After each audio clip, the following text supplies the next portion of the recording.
were some wonderful speeches. I enjoyed both of them, and I also enjoyed the table topics. To evaluate our first speaker, we have David Leon.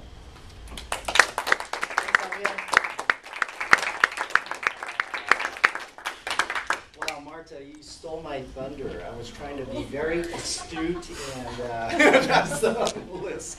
Please sign up next week, if I can put in a plug right now, for a role so that you can grow, and just like Michael said, you can have mastery over your public speaking skills. Okay, so it's my pleasure to evaluate Chris, as I said, and one of the things that I really enjoyed about Chris is that when you come up here to speak, the important thing for a speaker is to have a mastery over their facts.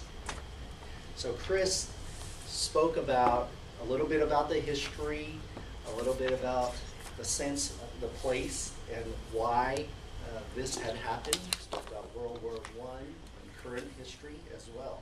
So understanding the facts and communicating that is really important in a speech, because you might have somebody in here that maybe grew up there that may say, oh, no, that wasn't right.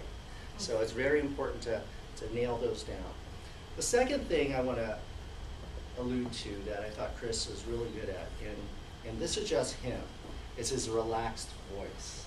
When he's up here, he is so relaxed. He is cool as a cucumber. Maybe you didn't feel that way because you weren't feeling well, but it looks as appearance that you're very comfortable speaking to your audience.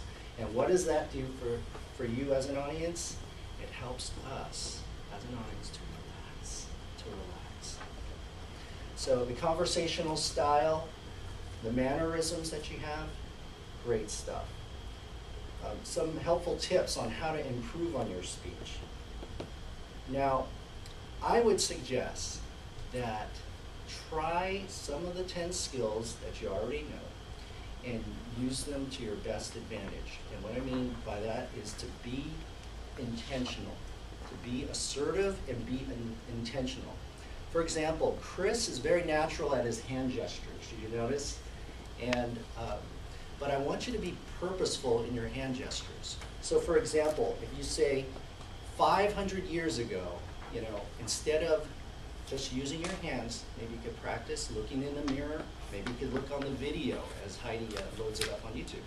So just say like 500 years and communicate that with your audience. Whatever it is. It could be like water down the Danube, something like that. Okay? So that's what I'd love to see next time. And then also, when you're telling a story, I think I personally like to hear your story. I like to hear what your experience was in Belgrade. I like to know what it smelled like. What did the sights feel like to you? Or how did it affect you? You talked about like the type on the building. I wish you kind of gave a little bit more in that. So describe the sounds, the smells, how you felt. History is great, but when you bring yourself into the history, you also bring us with you. Mr.